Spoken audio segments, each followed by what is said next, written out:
ഈ പ്രബോധകൻ വരുന്നു. 14 ലക്കമേ അത് പുറത്തു വന്നുള്ളൂ. ശുചീന്ദ്രം സത്യാഗ്രഹത്തെ സംബന്ധിച്ച് ഒരു കേസ് വന്നു. ആ കേസ് കോടതി കൈകാര്യം ചെയ്ത രീതിക്കെതിരെ കേസരി മുഖപ്രസംഗം എഴുതി ഒരു വലിയ ലേഖനവും കൊടുത്തു. അതേ ചൊല്ലി ഒരു കോർട്ടലിഷ കേസ് വന്നു. കോർട്ടലിഷ കേസ് കേരളത്തിലെ ഒരു പത്രവുമായി ബന്ധപ്പെട്ട ഒരു ഫുൾ ബെഞ്ചിലേക്ക് ഒരു കോർട്ടലിഷ കേസ് പോകുന്നത് ആ കേസാണ്. അതിൽ കേസരിക്ക് 200 രൂപ പിഴയും 2 മാസം തടവും ശിക്ഷ വിധിക്കപ്പെടുകയും ചെയ്തു. അങ്ങനെ ശിക്ഷ വിധിക്കപ്പെട്ടതിന് തൊട്ട് പിന്നാലെ പ്രബോധകൻ അടച്ചുപൂട്ടിക്കൊണ്ട് ഗവൺമെൻറ് ഉത്തരവിട്ടു. 14 ലക്കം മാത്രമാണ് ഈ 4 വർഷക്കാലം നാട് മുഴുവൻ നടന്ന് പണം പിരിച്ചുണ്ടാക്കിയ പണം കൊണ്ട് കേസരി തുടങ്ങിയ പ്രബോധകൻ പ്രവർത്തിച്ചത്. 1930 സെപ്റ്റംബർ 10 പത്രം ഇറങ്ങി അല്പനേരം കഴിയുമ്പോൾ, വൈകുന്നേരമാണ് ഇറങ്ങുക, പത്രം ഇറങ്ങിയ ആളുകൾ അത് വാങ്ങി നിൽക്കുന്ന സമയത്ത് പത്രം അടച്ചുപൂട്ടിക്കൊണ്ടുള്ള തിരുവിതാംകൂർ ഗവൺമെൻറ്റിൻ്റെ ഉത്തരവ് വന്നിരുന്നു. പക്ഷെ ഇങ്ങനൊരു ഉത്തരവ് വരുമെന്ന് കേസരി ഏതാണ്ട് മുൻകൂറായി കണ്ടിരുന്നു. അതുകൊണ്ട് അദ്ദേഹം കൊല്ലത്ത് ഒരു പെരിനാട്ടുകാരൻ രാമകൃഷ്ണപിള്ള, നാരായണപിള്ള എന്ന് പറഞ്ഞ ഒരാൾ മുമ്പ് ഒരു പത്രത്തിന് ലൈസൻസ് അദ്ദേഹം വാങ്ങി വച്ചിരുന്നു. കേസരി എന്ന പേരിൽ പെരിനാട് നാരായണപിള്ള ശേഖരിച്ചിരുന്ന ലൈസൻസ് കേസരി വില കൊടുത്ത് വാങ്ങുകയും പിറ്റേ ആഴ്ച ലക്കം ഇറങ്ങുന്ന സമയത്ത് ബംഗാളി പത്രം എന്നുള്ളത് പൂർണ്ണമായിട്ട് ഇംഗ്ലീഷ് പത്രമായിട്ട് പ്രസിദ്ധീകരിച്ചു. അങ്ങനെ ബംഗാളി അടച്ചുപൂട്ടിയതിൻ്റെ പരിഹാരം എന്നുള്ള നിലയ്ക്ക് ഇംഗ്ലീഷ് പത്രം അതേ കെട്ടിലും മട്ടിലും പ്രസിദ്ധീകരിച്ച് ബ്രിട്ടീഷ് ഗവൺമെൻറ്റിനെ ആനന്ദബസാർ പത്രിക വെല്ലുവിളിച്ചിട്ടുണ്ട്. അതിന് സമാനമായൊരു സംഭവമായിട്ടാണ് ഇത് കാണുന്നത്. പ്രബോധകനിലും അദ്ദേഹം കേസരി പത്രത്തിലും അദ്ദേഹം ഒരു പ്രസ്താവന കൊടുക്കുന്നുണ്ട്. ആ പ്രസ്താവനയും പ്രാധാന്യമുള്ളൊരു പ്രസ്താവനയാണ്. അദ്ദേഹം പറയുന്ന കാര്യം അത് ഇന്നത്തെ പത്രജീവിതത്തെ സംബന്ധിച്ചും വളരെ പ്രാധാന്യമുള്ളതാണ്.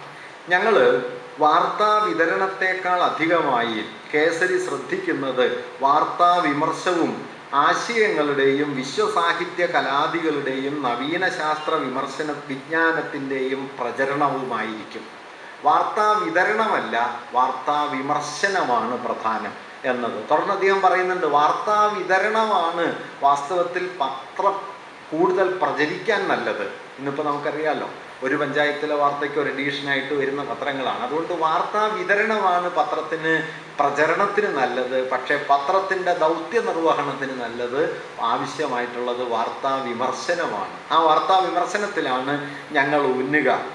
അതുപോലെ തന്നെ രാഷ്ട്രീയ കാര്യങ്ങൾക്ക് തുല്യമായ പ്രാധാന്യം സാഹിത്യത്തിനും കലയ്ക്കും സംസ്കാര വിചാരങ്ങൾക്കും ഞങ്ങൾ നൽകുന്നതാണ് എന്ന് 2 ആശയങ്ങൾ കേസരി ഈ ആമുഖ പ്രസ്താവനയിൽ പറയുന്നുണ്ട്.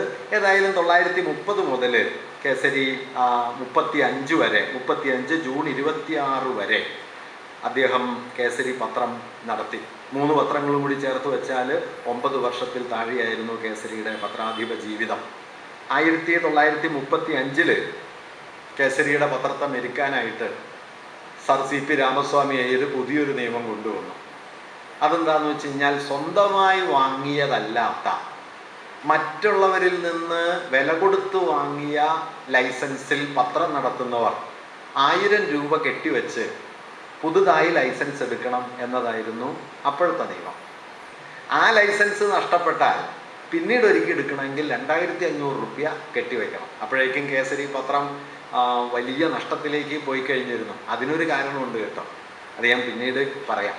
അതിൻ്റെ പ്രധാന കാരണം എന്താണെന്ന് വെച്ചാൽ, വിശദാംശങ്ങൾ, പ്രധാന കാരണം എന്താണെന്ന് വെച്ച് കഴിഞ്ഞാൽ, ഉത്തരവാദ ഭരണത്തെ തിരുവിതാംകൂറിൽ പിന്തുണച്ച ഒരേ ഒരു രാഷ്ട്രീയ പത്രം കേസരിയാണ്. ബാക്കി പത്രങ്ങളൊക്കെ പൊതുവെ മൗനം പാലിക്കുകയോ സൗമ്യമായിട്ട് നിൽക്കുകയാണ് ചെയ്തത്. കേസരി നിർബാധം അതിനെ പിന്തുണച്ചു. ഉത്തരവാദ ഭരണ പ്രക്ഷോഭത്തിന് ശേഷം നിവർത്തന പ്രക്ഷോഭം വന്നു. സംയുക്ത രാഷ്ട്രീയ സഭ, തിരുവിതാംകൂറിലെ മുസ്ലിങ്ങളും ഈഴവരും ക്രിസ്ത്യാനികളും ചേർന്ന് ജനസംഖ്യാനുപാതികമായ പ്രാതിനിധ്യം തങ്ങൾക്ക് തൊഴിലുകളിലും സർക്കാർ ഉദ്യോഗങ്ങളിലും വേണമെന്നാവശ്യപ്പെടുന്ന സമരമുയർത്തുന്നതാണ് നിവർത്തന പ്രക്ഷോഭം. കേസരി ആ വാക്കുപയോഗിക്കുന്നില്ല. കേസരി പകരം ഉപയോഗിച്ചത് പൗരസമത്വ പ്രസ്ഥാനം എന്നാണ്. അതും പ്രധാനപ്പെട്ട ഒരു കാര്യമാണ്. കാരണം നിവർത്തനം എന്ന് പറയുന്നത് ഒരു സമരതന്ത്രമാണ്, വിട്ടുനിൽക്കലാണ്. അന്നത്തെ നിസ്സഹകരണത്തിൽ നിന്ന് വ്യത്യസ്തമായി തങ്ങളുടെ സമരത്തെ സൂചിപ്പിക്കാൻ വേണ്ടിയിട്ടാണ് പ്രക്ഷോഭകർ നിവർത്തനം, അബ്സ്റ്റേറ്റ്, വിട്ടുനിൽക്കുക എന്നുള്ള പേര് അതിന് കൊടുത്തത്. കേസരി കരുതി എന്താണെന്ന് വെച്ച് കഴിഞ്ഞാൽ അങ്ങനെ സമരതന്ത്രത്തെയല്ല പേരാക്കേണ്ടത്. കേസരിക്ക് ഈ പേരുകളിൽ വലിയ ജാഗ്രതയുള്ള ആളായിരുന്നു. പേരിൻ്റെ ഭംഗിയൊന്നും മൂപ്പർക്ക് പ്രശ്നമല്ല. ഇപ്പം കാൽപ്പനികത, നാളെ വിശദമായിട്ട് പറയാം. കാൽപ്പനികത എന്ന മനോഹരമായ ഒരു വാക്ക് റൊമാൻറ്റിസിസത്തിന് മലയാളത്തിലുണ്ടെങ്കിലും കേസരി ഉപയോഗിച്ചിരുന്നത് കാൽപ്പനികത എന്നല്ല, മനം നോക്കി പ്രസ്ഥാനം എന്നാണ്. അത് കേസരിയുടെ ഒരു പ്രത്യേക രീതിയാണ്. അതിന് കാരണമൊക്കെ ഉണ്ട്, അതിൻ്റെ വിശദാംശം നാളെ പറയാം. എന്നതുപോലെ നിവർത്തനം എന്നത് കേസരി പറയുന്നത് അത് വിട്ടുനിൽക്കുക എന്നുള്ളൊരു സമരതന്ത്രമാണ്. വാസ്തവത്തിൽ ആ സമരം എന്ന് പറയുന്നത് പൗരസമത്വത്തിന് വേണ്ടിയുള്ളതാണ്. അതുകൊണ്ട് പൗരസമത്വ പ്രസ്ഥാനം എന്ന് അദ്ദേഹം അതിനെ പേരിട്ട് വിളിക്കുകയും നിവർത്തന പ്രക്ഷോഭത്തെ തിരുവിതാംകൂറിലെ സവർണ പത്രങ്ങളെല്ലാം എതിർത്ത സമയത്ത് കേസരി ആ സമരത്തെ വലിയ തോതിൽ പിന്തുണയ്ക്കുകയും തൻ്റെ വായനക്കാരിൽ ഭൂരിപക്ഷവും സവർണ വിഭാഗത്തിൽപ്പെട്ട നായന്മാരാണ് എന്ന് അറിഞ്ഞുകൊണ്ട് തന്നെ നായർ സമുദായം ആ നിവർത്തന പ്രക്ഷോഭത്തോട് കൈക്കൊണ്ട നിലപാടുകളെ നിശിതമായിട്ട് പലയിടങ്ങളിലും വിമർശിക്കുകയും ചെയ്തു. ഇങ്ങനെ ഒരു നിലപാട് സ്വീകരിച്ചതോടെ കേസരിയുടെ പത്രത്തിന് വലിയ തോതിൽ വരിക്കാരില്ലാണ്ടായി. അതാണ് കേസരി പത്രത്തെ ക്രൈസിസിലാക്കിയ ഒരു പ്രധാന സംഭവം. അങ്ങനെ പത്രം പ്രതിസന്ധിയിലേക്ക് നീങ്ങുന്നു. ശമ്പളം കൊടുക്കാൻ പറ്റുന്നില്ല, കടലാസ് വാങ്ങാൻ കാശില്ല. ഇതിനിടയിൽ ഗവൺമെൻറ് 1000 രൂപ നികുതി ചുമത്തുന്നു. വീണ്ടും നികുതി ചുമത്തി ഇത് പൂട്ടിക്കാനുള്ള എല്ലാ ശ്രമവും രാമസ്വാമി അയ്യർ നടത്തും എന്നുകൂടി മനസ്സിലാക്കിയതോടെ കേസരി പത്രം നിർത്താനായിട്ട് അദ്ദേഹം തീരുമാനിക്കുന്നു. 2500 രൂപയ്ക്ക് അദ്ദേഹം ശാരദാ പ്രസ് പുതുപ്പള്ളി കൃഷ്ണപിള്ള എന്ന് പറയുന്ന ഒരാൾക്ക് വിറ്റു. അതിനിടയിൽ അദ്ദേഹത്തിൻ്റെ വീട്ടിലെ ചെടിച്ചട്ടി വരെ കേസരി വിറ്റിട്ടുണ്ട്. പത്രം നടത്താൻ വേണ്ടി ചെടിച്ചട്ടി വരെ വിൽക്കുന്നുണ്ട്. 3 തവണ വീട് മാറുന്നുണ്ട്. അവസാനം താമസിച്ചിരുന്നത് 10 രൂപ വാടകയ്ക്കുള്ള ഒരു വീടാണ്. ആ 10 രൂപ വാടകയ്ക്കുള്ള വീട്ടിലും താമസിക്കാൻ നിവൃത്തിയില്ലായിട്ടാണ് കേസരി ഒടുവിൽ പറവൂർക്ക് പോരുന്നത്. ശാരദാ പ്രസ് വിറ്റു കിട്ടിയ പണം കൊണ്ട് ശമ്പള കുടിശ്ശികയെല്ലാം കൊടുത്തു. ഉണ്ടായിരുന്ന കടമൊക്കെ വീട്ടി. അവസാനം ഡയറിയിൽ എഴുതിയിട്ടുള്ള ഒരു വാചകം, there is a balance of 50 rupees between me and starvation. എനിക്കും പട്ടിണിക്കും ഇടയിൽ ഇനി 50 രൂപ അവശേഷിക്കുന്നുണ്ട് എന്നാണ് ഈ ശാരദാ പ്രസിൻ്റെ കേസരി പത്രത്തിൻ്റെ അവസാന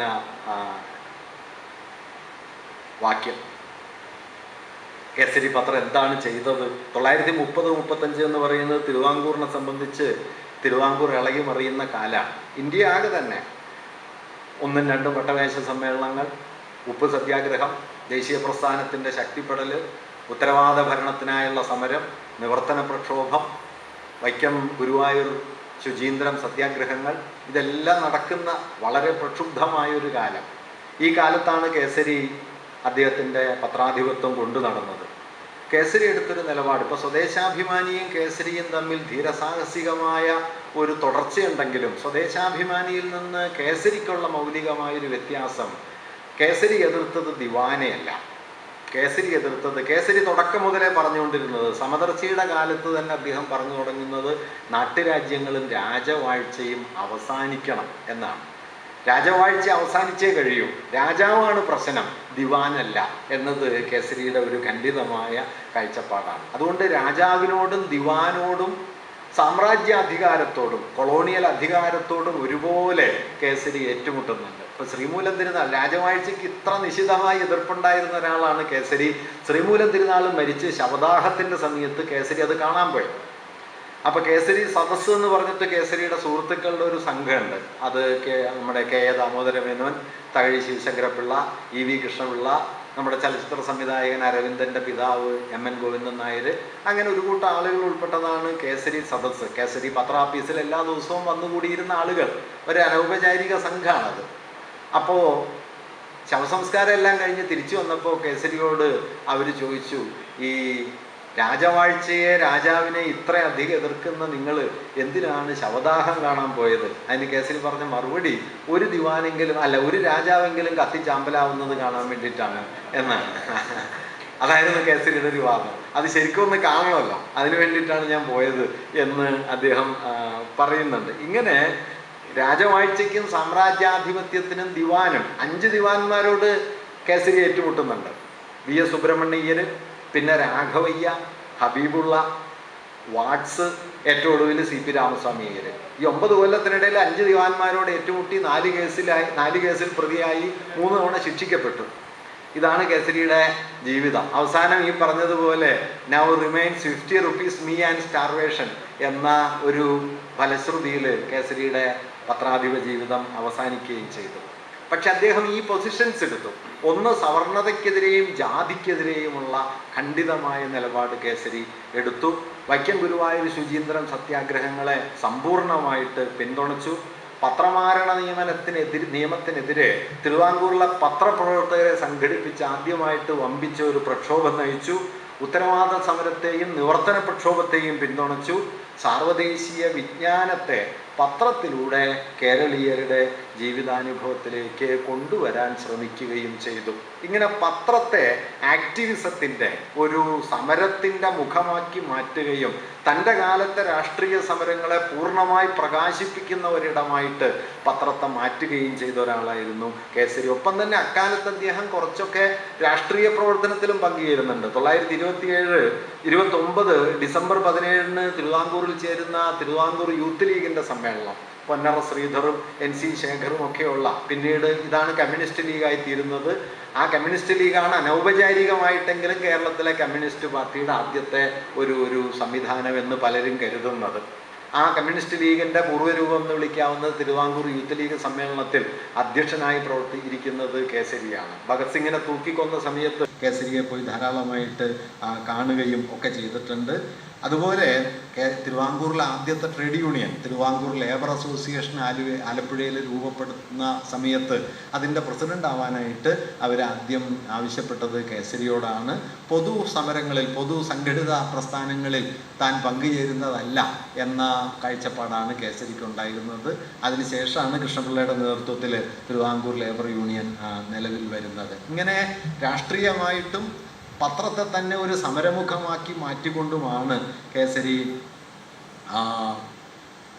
അദ്ദേഹത്തിൻ്റെ പത്രാധിപ ജീവിതത്തെ മുമ്പോട്ട് കൊണ്ടുപോയത്. തിരിഞ്ഞു നോക്കിയാൽ കേസരി ഒരു പത്രാധിപർ എന്ന നിലയ്ക്ക് എന്തായിരുന്നു എന്ന് ചോദിച്ചാൽ, മലയാളത്തിലെ ഒരുപക്ഷെ ആദ്യത്തെയും അവസാനത്തെയും പേഴ്സണൽ എഡിറ്ററാണ് എന്ന് പറയാം. പത്രത്തിലെ താൻ കാണാത്ത ഒരു വാക്കോ താൻ അറിയാത്തൊരാശയമോ പത്രത്തിലൂടെ കടന്നു പോകാൻ ഇടം നൽകാത്ത പേഴ്സണൽ എഡിറ്റർമാരുടെ പട്ടികയിലാണ്. അതായത് മാഞ്ചസ്റ്റർ ഗാർഡിയൻ്റെ CP സ്കോട്ടിനെ പോലെയോ അല്ലെങ്കിൽ യങ് ഇന്ത്യയുടെ മഹാത്മാഗാന്ധിയെ പോലെയോ ലീഡറുടെ ടീം അല്ലെങ്കിൽ നമ്മുടെ ബംഗാളിൽ നിന്ന് ഇറങ്ങിയിരുന്ന മോഡേൺ റിവ്യൂവിൻ്റെ രാമാനന്ദ ചാറ്റർജിയൊക്കെ പോലെയുള്ള ആളുകളെ പൊതുവെ പേഴ്സണൽ എഡിറ്റർമാർ എന്നൊരു വിഭാഗത്തിൽപ്പെടുത്തി പറയാറുണ്ട്. കാരണം അവരുടെ പത്രം പൂർണ്ണമായിട്ടും അവരല്ലാത്ത യാതൊന്നും അവരുടെ പത്രത്തിൽ ഉണ്ടാവുകയില്ല. അങ്ങനെ ഒരു പത്രാധിപരായിട്ടാണ് കേസരി സ്വന്തം പത്രം കൊണ്ടു നടന്നത് എന്നും വേണമെങ്കിൽ കാണാൻ പറ്റും. ഈ നിലയിൽ പ്രവർത്തിച്ച ഒരു കാലമാണ് കേസരിയുടെ പത്രാധിപത്യത്തിൻ്റേത്. പത്രാധിപത്യം കഴിഞ്ഞാൽ പിന്നെ അദ്ദേഹം കടുത്ത ദാരിദ്ര്യത്തിലേക്ക് കടക്കുന്ന കാലമാണ്. 1936-39 വലിയ സാമ്പത്തിക പ്രതിസന്ധി. ആ കാലത്തെക്കുറിച്ച് കേസരിയുടെ പത്നി ഗൗരിയമ്മ പിൽക്കാലത്ത് കേസരിയെക്കുറിച്ചുണ്ടാക്കിയ ഒരു ഡോക്യുമെൻ്ററിയിൽ സംസാരിക്കുന്നുണ്ട്. രാജീവ് വിജയരാഘവൻ സംവിധാനം ചെയ്ത കേസരിയെ കുറിച്ചുള്ള ഡോക്യുമെൻ്ററി. ആ ഡോക്യുമെൻ്ററിയിൽ ഗൗരിയമ്മ പറയുന്നൊരു വാക്യം, അക്കാലത്ത് അദ്ദേഹം ദേഷ്യപ്പെടുന്നത് ഒരു സന്ദർഭത്തിൽ മാത്രമാണ് വീട്ടിൽ. അത് താൻ എഴുതിയ ലേഖനങ്ങൾ അയച്ചു കൊടുക്കാനായിട്ട് സ്റ്റാമ്പ് വാങ്ങാൻ പൈസ ഇല്ലാണ്ടാവുമ്പോഴാണ് എന്നാണ്. ലേഖനങ്ങൾ എഴുതിയിട്ട് പത്രാഫീസിലേക്ക് അയച്ചു കൊടുക്കാനായിട്ട് പണമില്ല, സ്റ്റാമ്പ് വാങ്ങാൻ പൈസ ഇല്ല. ആ സമയത്ത് ഭക്ഷണം കഴിക്കില്ല, ആ സമയത്ത് എല്ലാവരോടും ശുദ്ധിയെടുക്കും. അങ്ങനെയുള്ള സമയത്ത് എവിടെന്നെങ്കിലും പണം കണ്ടെത്തി സ്റ്റാമ്പ് വാങ്ങി കൊടുത്താൽ കേസരി ശാന്തനാവുകയും ചെയ്യും. അമ്മാതിരി ദാരിദ്ര്യത്തിലേക്ക് കേസരി എത്തുന്ന ഒരു കാലമാണ്. കേസരിക്ക് BL പരീക്ഷ പാസ്സായപ്പോൾ അവിടുത്തെ തിരുവനന്തപുരം വിമൻസ് കോളേജിലെ വിദ്യാർത്ഥികൾ അദ്ദേഹം ജോലി രാജിവെച്ചപ്പോൾ ഒരു സ്വർണ്ണ മെഡലൊക്കെ നൽകിയിരുന്നു. ആ മെഡല് അന്ന് വിറ്റ കാലം ആണത്. 15 രൂപയ്ക്ക് ആ മെഡലും അദ്ദേഹം വിറ്റു. ഈ കാലത്താണ് കേസരി ചിത്രകലാ പഠനങ്ങളിലേക്ക് പോകുന്നത്. ഇങ്ങനെ പരമമായ ദാരിദ്ര്യത്തിൻ്റെ പിടിയിൽപ്പെട്ടതോടെ 1943 കേസരി പറവൂരിലേക്ക് എത്തി. പറവൂരിൽ മാടവനപ്പറമ്പിൽ അദ്ദേഹം ജീവിതം ആരംഭിക്കുന്നു. പറവൂരിലെത്തിയതിന് ശേഷം ഈ കടുത്ത ദാരിദ്ര്യത്തിൻ്റെ സമയത്താണ് കേസരി പക്ഷേ സാഹിത്യ പഠനങ്ങളിൽ വലിയ തോതിൽ ഏർപ്പെട്ടത്. കടത്തുവഞ്ചിക്കും സ്പന്ദിക്കുന്ന അസ്ഥിമാടത്തിനും നിമിഷത്തിനും അതുപോലെ ഒക്കെ വലിയ അവതാരികകൾ എഴുതി. ഈ അവതാരികകളൊക്കെ അക്കാലത്ത് വലിയ തോതിൽ പരിഹസിക്കപ്പെട്ടതാണ്. വീടിനേക്കാൾ വലിയ പഠിപ്പുര എന്നാണ് അവതാരികകൾ പരിഹസിക്കപ്പെട്ടത്. ഇപ്പോൾ കടത്തുവഞ്ചിക്ക് 84 പേജാണ് അവതാരിക, കവിത 64 പേജാണ്. അതുപോലെ നിമിഷത്തിന് അവതാരിക 38 പേജാണ്, കവിത 30 പേജാണ്. കേസരിക്ക് അവതാരിക എന്ന് പറഞ്ഞു കഴിഞ്ഞാൽ ആ കവിതയെക്കുറിച്ച് പറയാനൊന്നുമല്ല, തനിക്ക് പറയാനുള്ളത് മുഴുവൻ പറയാനുള്ള ഒരു സന്ദർഭമായിട്ട് കവിത എടുക്കുക, അതിനെ വിശദീകരിക്കുക. അതിൻ്റെ വിശദാംശങ്ങൾ ഞാൻ നാളെ പറയാം. എന്തായാലും അങ്ങനെ അവതാരിക ഒക്കെ എഴുതുകയും സാഹിത്യ പ്രവർത്തനത്തിൽ ഏർപ്പെടുകയും പരമദാരിദ്ര്യത്തിൽ ജീവിക്കുകയും ചെയ്തു. സമ്പൂർണമായി പിൻവാങ്ങി കേസരി പത്രം നിർത്തിയപ്പോൾ അദ്ദേഹം എടുത്തൊരു തീരുമാനം, ഇനി രാഷ്ട്രീയ കാര്യങ്ങളിൽ അഭിപ്രായം പറയില്ല.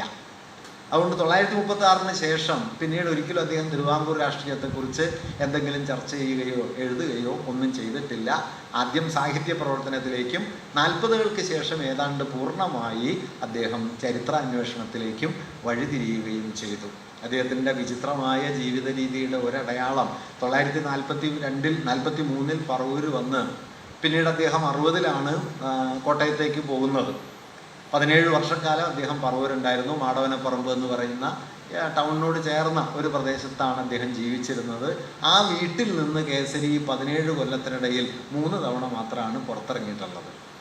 3 തവണ. 949 അദ്ദേഹത്തിൻ്റെ ഷഷ്ടിപൂർത്തിക്ക് പറവൂർ ടൗണിൽ MP പോളിൻ്റെ അധ്യക്ഷതയിൽ ഒരു സമ്മേളനം ചേർന്നു. അതിൽ പങ്കെടുക്കാൻ കേസരി പോയി. പറവൂർ ടൂറിസ്റ്റ് ബംഗ്ലാവിൽ വെച്ച് കുറ്റിപ്പുഴ കൃഷ്ണപിള്ള തിരുവനന്തപുരം ആകാശവാണിക്ക് വേണ്ടി ഒരു ഇൻ്റർവ്യൂ കേസരിയുമായിട്ട് നടത്തി. അതിൽ പങ്കെടുക്കാൻ പോയി. പിന്നീട് ഒരിക്കൽ അദ്ദേഹം പല്ല് ഡോക്ടറെ കാണാനായിട്ട് പോയി. 3 തവണയല്ലാതെ കേസരി തൻ്റെ വീട്ടിൽ നിന്ന് പിന്നീട് പുറത്തിറങ്ങിയത് പോലുമില്ല. അത്രമേൽ ഏകാന്തമായ ഉൾവലിഞ്ഞ ഒരു ജീവിതമായിരുന്നു അദ്ദേഹത്തിൻ്റെത്. 49 മെയ് മാസത്തിൽ അദ്ദേഹത്തിന് കേരളത്തിലെ സാഹിത്യകാരന്മാരെല്ലാം ചേർന്ന് ഷഷ്ടിപൂർത്തിക്ക് ഒരു മംഗളപത്രം സമർപ്പിച്ചു. ആ മംഗളപത്രത്തിനുള്ള മറുപടിയിലാണ് കേസരി പറയുന്നത്, ഞാൻ ദീർഘായുസ് ആഗ്രഹിക്കുന്നില്ല. 120 വയസ്സെങ്കിലും വന്നാലാണ് ജീവിതത്തെ ശരിയാവണ്ണം മനസ്സിലാക്കാൻ കഴിയൂ എന്ന് അരിസ്റ്റോട്ടലിൻ്റെ അനുയായിയായ ശിഷ്യനായ തിയോഫാസ്റ്റസ് പറയുന്നുണ്ട്. പക്ഷേ ഞാൻ അതിനോട് യോജിക്കുന്നില്ല. അരിസ്റ്റോട്ടലിനോട് എനിക്ക് മതിപ്പാണ്, പക്ഷേ ഞാൻ ഈ അഭിപ്രായത്തോട് യോജിക്കുന്നില്ല. പിന്നെ കേസരി അതിന് 2 കാരണങ്ങളുണ്ട്. എല്ലാറ്റിനെയും കേസരി ധൈഷണികമായിട്ടാണ് കാണുക.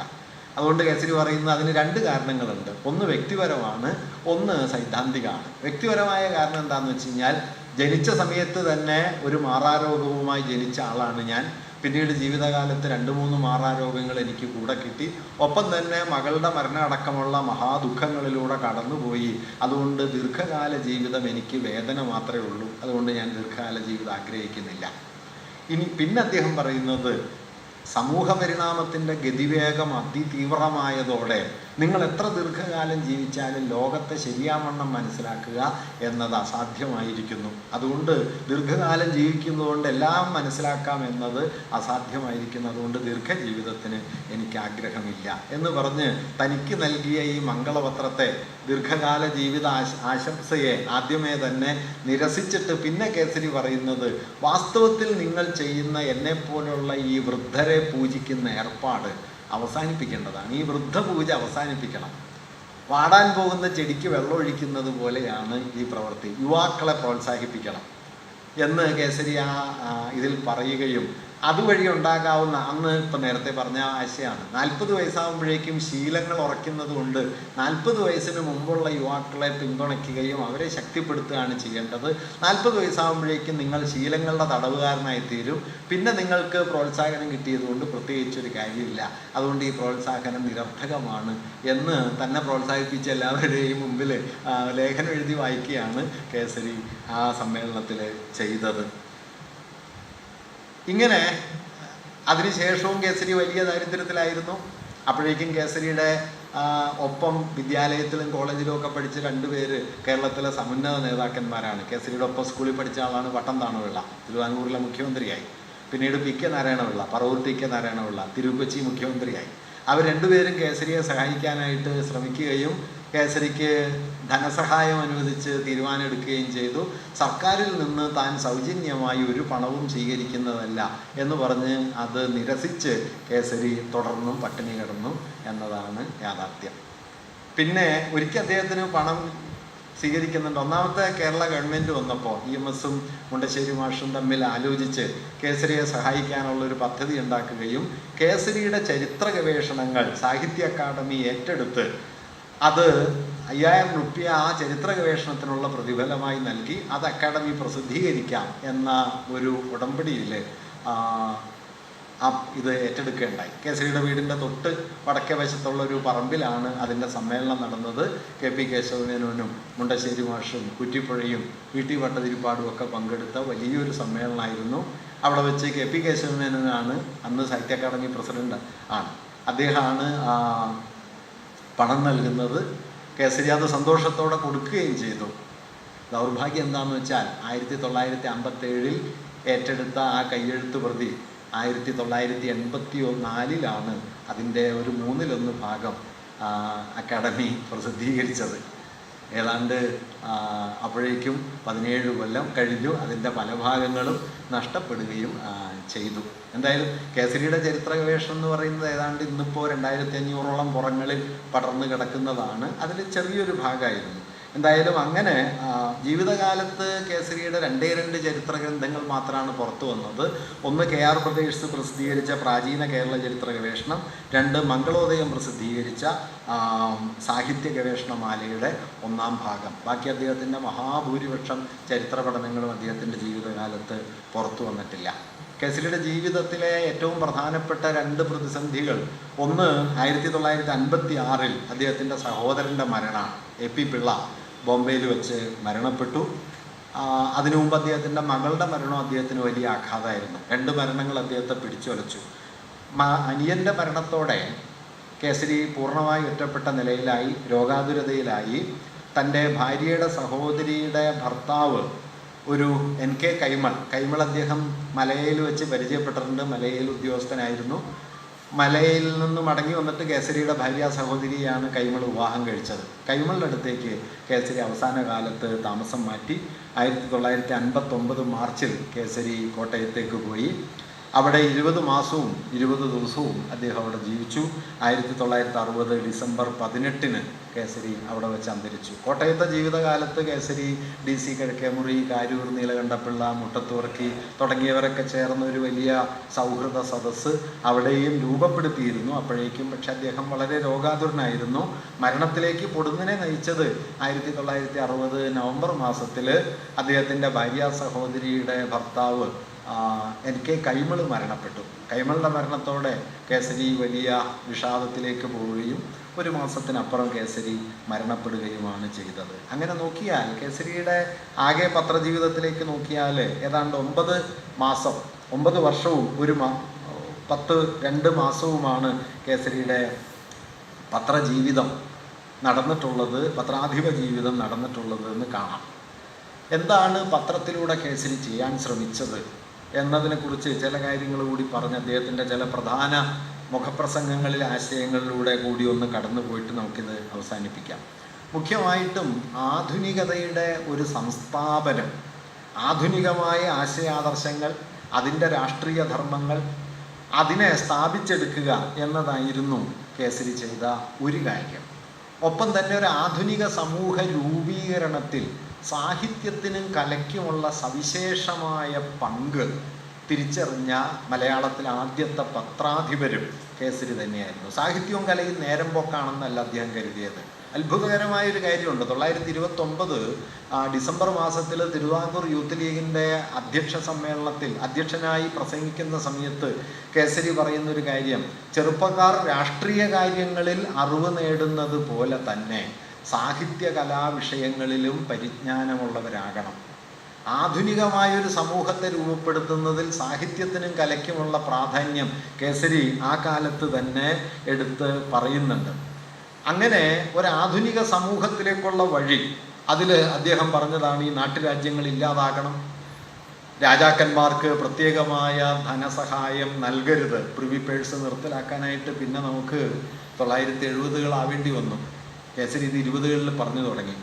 ഐക്യ കേരളം വേണം, ബാങ്കുകളുടെ ദേശസാൽക്കരണം വേണം, ലൈബ്രറികൾക്ക് സർക്കാർ ധനസഹായം നൽകണം എന്ന് കേസരി അന്ന് മോപ്രസംഗം എഴുതുന്നുണ്ട്. മഹാഗ്രന്ഥാലയങ്ങൾ ഉണ്ടാക്കുകയല്ല വേണ്ടത്, നാടുതോറും ചെറു ഗ്രന്ഥാലയങ്ങൾ വേണം. ആ ഗ്രന്ഥാലയങ്ങൾ പ്രവർത്തിക്കാനുള്ള സാമ്പത്തിക സഹായം സർക്കാർ തലത്തിൽ നൽകണം എന്ന് കേസരി അന്ന് മുഖപ്രസംഗം എഴുതുന്നുണ്ട്. അതുപോലെ തന്നെ അദ്ദേഹത്തിൻ്റെ അക്കാലത്ത് വലിയ ക്ഷോഭോളവാക്കിയ ഒരു മുഖപ്രസംഗമാണ് പ്രസവത്തിന് ലൈസൻസ് വേണം എന്ന് അദ്ദേഹം.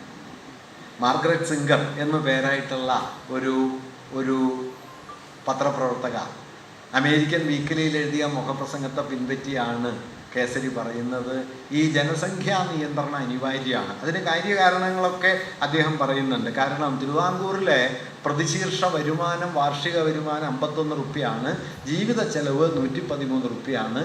അതുകൊണ്ട് ശരാശരി 7 കുട്ടികളാണ് ഒരു കുടുംബത്തിൽ.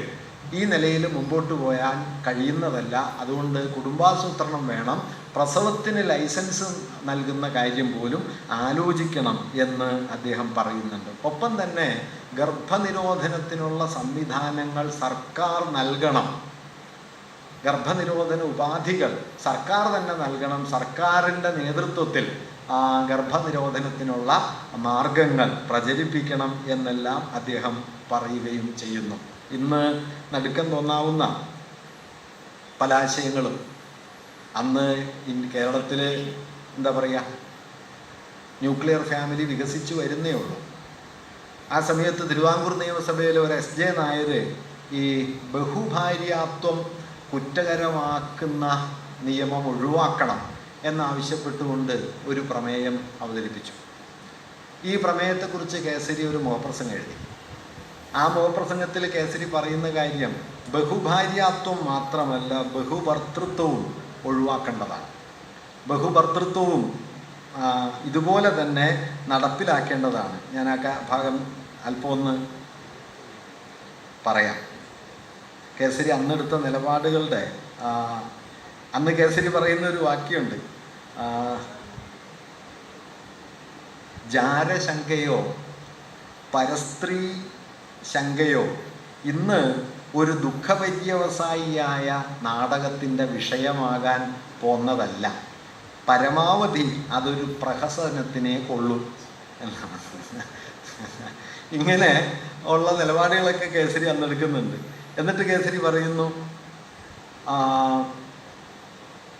ലിംഗബന്ധപരമായ ആവശ്യങ്ങളെ കരുതിയല്ല, അന്നന്നത്തെ സാമ്പത്തിക കാര്യങ്ങളെ മുൻനിർത്തിയാണ് വിവാഹമെന്ന ഏർപ്പാട് മനുഷ്യൻ ആദ്യം സ്ഥാപിച്ചതെന്നും ഇന്നത്തെ സാമ്പത്തിക സ്ഥിതി വിവാഹത്തിൻ്റെ സ്ഥാപനകാലത്തേതിൽ നിന്ന് മാറിയിരിക്കുന്നത് കൊണ്ട് വിവാഹം മനുഷ്യരുടെ ജാത്യാലുള്ള ബഹുദാമ്പത്യ മോഹത്തെ തൃപ്തിപ്പെടുത്താത്തതിനാൽ കുട്ടികളെ വളർത്തുന്നതിന് പ്രത്യേക പരിശീലനമില്ലാത്ത മാതാപിതാക്കൾ അവരെ വളർത്തുന്നത് ദോഷകരമായതിനാലും മറ്റും വിവാഹം, കുടുംബം എന്നീ പഴയ സ്ഥാപനങ്ങൾ ഇന്ന് പരിത്യജിക്കേണ്ടതാണ്. ഇത് 1935 കേട്ടോ. ഇന്ന് നിങ്ങൾക്ക് ഈ വാക്യം പറയാൻ പറ്റില്ല. ഇന്ന് കേരളത്തിൽ ഇതുപോലൊരു വാക്യം എഴുതാൻ ഒരു പത്രാധിപർക്കും ബലം ഉണ്ടാവില്ല. വിവാഹം, കുടുംബം എന്നീ സ്ഥാപനങ്ങൾ തീർന്നില്ല. ഇന്നത്തെ വിവാഹത്തിൽ പഴയ ആനന്ദ പ്രതീക്ഷയ്ക്ക് സ്ഥാനമില്ല. ജാരശങ്കയോ പരസ്ത്രീ ശങ്കയോ ഇന്നൊരു ദുഃഖപര്യവസായിയായ നാടകത്തിൻ്റെ വിഷയമായി തീരുന്നതല്ല, പരമാവധി ഒരു പ്രഹസനത്തിനെ അതിന്ന് വിഷയമാകുന്നുള്ളൂ. ഏകഭാര്യാ വിവാഹത്തോടുള്ള ഇന്നത്തെ പാശ്ചാത്യരുടെ അസംതൃപ്തിയുടെ ഫലമായി അവർ പരീക്ഷണ വിവാഹം, ട്രയൽ മാരേജ്, ഇഷ്ടവിവാഹം, കമ്പാനിയനേറ്റ് മാരേജ്, 3 കക്ഷികളുടെ വിവാഹം 3 പാർട്ടി മാരേജ്, 4 കക്ഷികളുടെ വിവാഹം 4 പാർട്ടി മാരേജ്, ക്ലിപ്തകാലത്തേക്കുള്ള വിവാഹം marriage for a particular time, യൗവന വിവാഹം മാരേജ് ഇൻ യൂത്ത്, അസംഖ്യം ജനങ്ങളുമായി യഥോഷ്ടം ബന്ധത്തിലേർപ്പെടാൻ സ്ത്രീകളെയും പുരുഷരെയും അനുവദിക്കുന്ന റുഡേ ബുഷിൻ്റെ വിവാഹ പദ്ധതി എന്നിത്യാദിയുള്ള പുതിയ വിവാഹ രീതികൾ നിർമ്മിച്ച് അതിനുവേണ്ട പ്രചാരവേല ചെയ്യുന്നു. ഭാരതത്തെ സംബന്ധിച്ചും ഇത് സ്വീകരിക്കാവുന്നതാണ്. അദ്ദേഹം പറയുന്നത് ഭാരതത്തിൽ ഇതൊക്കെ ഉണ്ടായിരുന്നതാണ്. പാശ്ചാത്യരായ ആളുകൾ പറയുന്നത് കേട്ട് ഭാരതീയർ ഇതൊക്കെ ഉപേക്ഷിക്കുകയാണ് ചെയ്തത്. വാസ്തവത്തിൽ ഏകഭാര്യാത്വമോ ഏകഭർത്തൃത്വമോ ഒരാദർശമായി ഭാരതത്തിൽ നിലനിന്നിട്ടില്ല. കൊളോണിയൽ ഘട്ടത്തിൽ ഇതുണ്ടായി വന്നതാണ്. അങ്ങനെ അവിടെ നിന്ന് കടമെടുത്ത ആശയങ്ങൾ ഉപേക്ഷിക്കാനാണ് നമ്മൾ ശ്രമിക്കേണ്ടത് എന്ന് പറയുന്നു. അവസാനിപ്പിക്കുന്നത് ഏകദമ്പതി വിവാഹം വേണമെന്നുള്ളവർ അങ്ങനെ ചെയ്തു കൊള്ളട്ടെ, പക്ഷെ അത് ലംഘിക്കുന്നവരെ ശിക്ഷിക്കുന്നത് ഇന്നത്തെ പരിഷ്കൃത മനസ്ഥിതിക്ക് യോജിച്ചതല്ല. ബഹുഭാര്യ വിവാഹത്തെ മാത്രമല്ല, ബഹുഭർത്തൃ വിവാഹത്തെയും ശിക്ഷാർഹമാക്കരുത്. പുരുഷനുള്ള സ്വാതന്ത്ര്യം സ്ത്രീക്കും അനുവദിക്കാതിരിക്കുന്നതിൻ്റെ യുക്തി ഞങ്ങൾക്ക് മനസ്സിലാകുന്നില്ല എന്നിങ്ങനെ ഈ കുടുംബം, ലൈംഗികത, ഇതിവിടെ മാത്രമൊന്നുമല്ല കേട്ടോ. മറ്റേ കുറ്റിപ്പുഴ കൃഷ്ണപിള്ളയുടെ വിചാര വിപ്ലവത്തിൻ്റെ നിരൂപണത്തിൽ കേസരി എഴുതുന്ന ഭയങ്കര ഊക്കുള്ളൊരു വാക്യമുണ്ട് നമ്മുടെ കുടുംബത്തെക്കുറിച്ച്. പുരുഷന്മാരെ വിത്തുകാളയും വീട്ടുതമ്പ്രാക്കന്മാരുമാക്കി മാറ്റിക്കൊണ്ടും സ്ത്രീകളെ അടുക്കളച്ചക്കികളും പേറ്റുമൃഗങ്ങളുമാക്കി മാറ്റിക്കൊണ്ടുമാണ് പുകഴ്പെറ്റ ഭാരതീയ സംസ്കാരം നിലനിന്നു പോരുന്നത്. ഇത് 1940-കളിലാണ്. ആലോചിച്ച് നോക്കിയാൽ 1940-കളിൽ കുടുംബം, ദാമ്പത്യം, ലൈംഗികത തുടങ്ങിയ കാര്യങ്ങളെക്കുറിച്ച് ഇത്തരമൊരു നിലപാടെടുക്കാനായിട്ട് വാസ്തവത്തിൽ മറ്റാർക്കെങ്കിലും ആ കാലത്ത് കഴിഞ്ഞിട്ടുണ്ട് എന്ന് തോന്നുന്നില്ല. 2-3 കാര്യങ്ങൾ കൂടി സൂചിപ്പിക്കാൻ അവസാനിപ്പിക്കാം. ഇതുപോലെ തന്നെയാണ് അന്ന് കേസരി ജാതിക്കെതിരെ കൈക്കൊണ്ട നിലപാട്. അയ്യങ്കാളിയെ കാണാൻ രാജാവ് അനുവദിക്കാതിരുന്നതിനെതിരെ കേസരി ഒരു മുഖപ്രസംഗം എഴുതി. അതിൽ അദ്ദേഹം പറയുന്നത്, ബ്രിട്ടീഷ് പ്രധാനമന്ത്രിയെ കാണാൻ ചെന്ന ജോൺ ബേൺസ് എന്ന് പറയുന്ന നേതാവ് അദ്ദേഹം കണ്ടു മടങ്ങിയതിന് ശേഷം പിന്നാലെ വന്ന ആളോട് ദാ ഈ കസേരയിലിരിക്കൂ, ജോൺ ബേൺസ് ഇരുന്ന കസേരയാണ് എന്ന് പ്രധാനമന്ത്രി പറഞ്ഞതുപോലെ അയ്യങ്കാളിയെ കാണാൻ അനുവദിച്ചിരുന്നെങ്കിൽ അയ്യങ്കാളി ഇരുന്ന കസേരയാണ് എന്ന് രാജാവിന് അഭിമാനത്തോടെ പറയാമായിരുന്നു എന്ന് കേസരി അതേക്കുറിച്ച് എഴുതുന്നുണ്ട്. നിവർത്തന പ്രസ്ഥാനത്തിൻ്റെ സമയത്ത് ഞാൻ നേരത്തെ പറഞ്ഞതുപോലെ നിവർത്തന പ്രക്ഷോഭത്തിനെതിരെ നിന്ന നായർ സമുദായത്തിനെതിരെ കേസരി ശക്തമായ നിലപാടെടുത്തു. ആ നിലപാടെടുക്കുകയും നായർ സമ്മേളനത്തെക്കുറിച്ച് 1935 നായർ സമ്മേളനത്തെക്കുറിച്ച് ഒരു മുഖപ്രസംഗം തന്നെ എഴുതുകയും ചെയ്തു. ആ മുഖപ്രസംഗമാണ് കേസരിയുടെ വരിസംഖ്യ കൂട്ടിപ്പോകുന്നതിന് മുഖ്യമായിട്ടും കാരണമായത്. തനി യാഥാസ്ഥിതി കേസരി അവിടെ പറയുന്നുണ്ട്, റിട്ടയർ ചെയ്ത പെൻഷൻ വാങ്ങുന്ന കുറേ ഉദ്യോഗസ്ഥന്മാരാണ് ഈ സമുദായത്തിൻ്റെ നേതൃത്വം കൈയാളിയിരിക്കുന്നത്. തനി യാഥാസ്ഥിതികത്വമാണ്, ഉൽപ്പതിഷ്ണുക്കൾ സമുദായം പിടിച്ചെടുക്കുകയാണ് വേണ്ടത് എന്ന് പറഞ്ഞ് ഈ സമുദായ നേതൃത്വത്തെ നിശിതമായിട്ട് വിമർശിക്കുന്നു. അന്ന് കേസരി പറയുന്നുണ്ട്, 1924 സവർണജാഥ നടത്തിയ നായർ സമുദായം ഇപ്പോൾ വർഗീയ മനസ്ഥിതിയിലേക്ക് വഴിതിരിയുന്നതിൻ്റെ എല്ലാ അടയാളങ്ങളും കാണാം. ഇത് 1935 അവിടെ നിന്ന് നമ്മുടെ സമുദായങ്ങൾ എവിടെ എത്തി എന്ന് ഇപ്പം ആലോചിച്ചാൽ മതി. ശബരിമല വരെ എത്തി. കേസരി അന്ന് എഴുതുന്നുണ്ട് ഈ കാര്യങ്ങളൊക്കെ. അതുപോലെ തന്നെ വളരെ ഗൗരവമുള്ള മറ്റൊരു കാര്യം, കേസരി മുഖപ്രസംഗങ്ങൾ വളരെ കൂടുതൽ എഴുതിയ ഒരു സന്ദർഭം ഈ സാഹിത്യ കാര്യങ്ങളാണ്. ഇപ്പോൾ പരിഷത്തിൻ്റെ സമ്മേളനങ്ങളെക്കുറിച്ച് കേസരി എല്ലാ സമ്മേളനത്തിനും കേസരി മുഖപ്രസംഗം എഴുതും. നിലമ്പൂർ സമ്മേളനത്തെക്കുറിച്ച് 2 മുഖപ്രസംഗം എഴുതി. ഒരെണ്ണം കൊണ്ട് തീരാഞ്ഞിട്ട് ഒരു തവണയും കൂടി 2 ലക്കത്തിൽ തുടർച്ചയായി നിലമ്പൂർ സാഹിത്യ പരിഷത്ത് സമ്മേളനത്തെക്കുറിച്ച് അദ്ദേഹം മുഖപ്രസംഗം എഴുതുന്നുണ്ട്. അതിൽ ഒരു സന്ദർഭത്തിൽ കേസരി സാഹിത്യപരമായ ഒരു ചർച്ച, SNDP യോഗത്തിൻ്റെ വളർച്ചയെക്കുറിച്ച്, അസംതൃപ്തി ദിവ്യമായൊരു വികാരമാണ് എന്ന് പറഞ്ഞ് ഈഴവ സമുദായത്തിനിടയിൽ ഉയർന്നു വരുന്ന അസംതൃപ്തിയെ ഉയർത്തിപ്പിടിക്കുന്ന ഒരു മുഖപ്രസംഗമാണ്. അസംതൃപ്തിയാണ് സാമൂഹ്യ പരിഷ്കരണങ്ങൾക്ക് കാരണമാകുന്നത് എന്നെല്ലാം പറഞ്ഞ് അതിനെ പൊതുവെ ഉയർത്തിപ്പിടിക്കുകയും ഈഴവ സമുദായം കേരളത്തിൻ്റെ സാമൂഹ്യ പരിവർത്തനത്തിൻ്റെ മുൻനിരയിലേക്ക് വരും എന്ന് പ്രതീക്ഷിക്കുകയും ചെയ്യുന്ന ഒരു മുഖപ്രസംഗമാണ്. ആ മുഖപ്രസംഗത്തിൽ കേസരി കൗതുകമുള്ള ഒരു നിരീക്ഷണം നടത്തുന്നത് പള്ളത്ത് രാമനെ മുൻനിർത്തിയിട്ടാണ്. പള്ളത്ത് രാമൻ അക്കാലത്ത് രാവണായനം എന്നു പേരായ രാമായണത്തിനെതിരെ രാവണായനം എഴുതാനായിട്ട് തുനിയുന്ന കാലമാണ്. രാവണായനം എഴുതേണ്ടതാണെന്നും അത് നല്ല കാര്യമാണ്, അത് ഹിന്ദുത്വത്തിൻ്റെ യുക്തിക്കെതിരെയുള്ളൊരു നല്ല കാര്യമാണ് എന്നെല്ലാം കേസരി മറ്റൊരു ലേഖനത്തിൽ അതിൽ സ്വീകരിക്കേണ്ട വിഷയങ്ങളൊക്കെ ഒരു ലേഖനത്തിൽ അദ്ദേഹം അതേക്കുറിച്ച് എഴുതുന്നുണ്ട്. പക്ഷേ ഈ മുഖപ്രസംഗത്തിൽ കേസരി പറയുന്ന വളരെ കൗതുകമുള്ളൊരു കാര്യം എന്താണെന്ന് വെച്ചാൽ, പക്ഷെ പള്ളത്ത് രാമൻ രാവണായനം എഴുതിയാലും അത് ഫലിക്കാൻ പ്രയാസമാണ്. കേസരി പകരം നിർദ്ദേശിക്കുന്നത്, കുമാരനാശാൻ രാമായണത്തിന് പകരം രാവണായനം എഴുതാൻ തുനിയില്ലെങ്കിലും രാവണായനം കൊണ്ട് സാധിക്കാൻ ശ്രമിക്കുന്ന കാര്യം ആ അനുഗ്രഹീത മഹാകവി രാമായണം എഴുതി തന്നെ സാധിക്കുമായിരുന്നു എന്നും മിസ്റ്റർ രാമൻ അറിയേണ്ടതായിരുന്നു. ഇന്നത്തെ അവർണർ കേരളീയ സാഹിത്യത്തിൽ ഉണ്ടാക്കേണ്ട വിപ്ലവം ആശാന്റെ പ്രസ്തുത പദ്ധതിയുടെ സ്വീകരണമാണ്. ഇത് വളരെ പ്രധാനപ്പെട്ട ഒരു കാര്യമാണ് എന്ന് എനിക്ക് തോന്നുന്നു. കാരണം ഈ രാമായണത്തെ തിരുത്താനായിട്ട് നിങ്ങൾ രാവണായനം എഴുതിയാൽ എന്താണ് സംഭവിക്കുക? അത് രാമായണത്തിൻ്റെ വ്യവഹാര മണ്ഡലത്തിന് പുറത്ത് വേറൊരു സമാന്തര വ്യവഹാരമായിട്ട് നിൽക്കുന്നല്ലാതെ രാമായണത്തിനകത്തൊരു യുദ്ധമുഖം തുറക്കാനായിട്ട് അതിന് കഴിയില്ല. മറിച്ച് കുമാരനാശാൻ ചെയ്തത് രാവണായനം എഴുതുകയല്ല, രാമായണത്തിനുള്ളിൽ ഒരു യുദ്ധം നടത്തുകയാണ്. രാമായണ വ്യവഹാരത്തിനുള്ളിൽ കടന്നു കയറി ഒരു യുദ്ധം നടത്തുകയാണ്. ആ യുദ്ധം രാവണായനം കൊണ്ട് പള്ളത്തരാമൻ ഉണ്ടാക്കുന്ന വിപ്ലവത്തിൻ്റെ പല മടങ്ങ് ഉൾക്കൊള്ളതാണ്. ഈ വഴിയാണ് കേരളത്തിലെ അവർണ സമുദായം സ്വീകരിക്കേണ്ടത് എന്നാണ് കേസരി ആ മുഖപ്രസംഗത്തിൽ പറയുന്നത്. കേസരി ഈ പള്ളത്തരാമൻ്റെ രാവണായനത്തിന് വേണ്ടി വാദിക്കുകയും അതിനു വേണ്ട നിർദ്ദേശങ്ങളൊക്കെ നൽകുകയും ചെയ്ത ആളാണ്. പക്ഷെ അതേസമയം തന്നെ ഈ കേവലമായൊരു താർക്കികത കൊണ്ട് നമുക്ക് ഈ പ്രശ്നങ്ങളെ നേരിടാൻ കഴിയില്ല എന്ന ഒരു ബോധ്യവും അദ്ദേഹത്തിനുണ്ടായിരുന്നു. ഇതുപോലെ ഉൾക്കൊള്ളൊരു കാര്യമാണ് ഈ രാജാക്കന്മാർക്കെതിരെ കേസരി നടത്തുന്ന വിമർശനം. ഞാൻ ചില മാതൃകകൾ പറയുന്നു എന്നുള്ളൂ.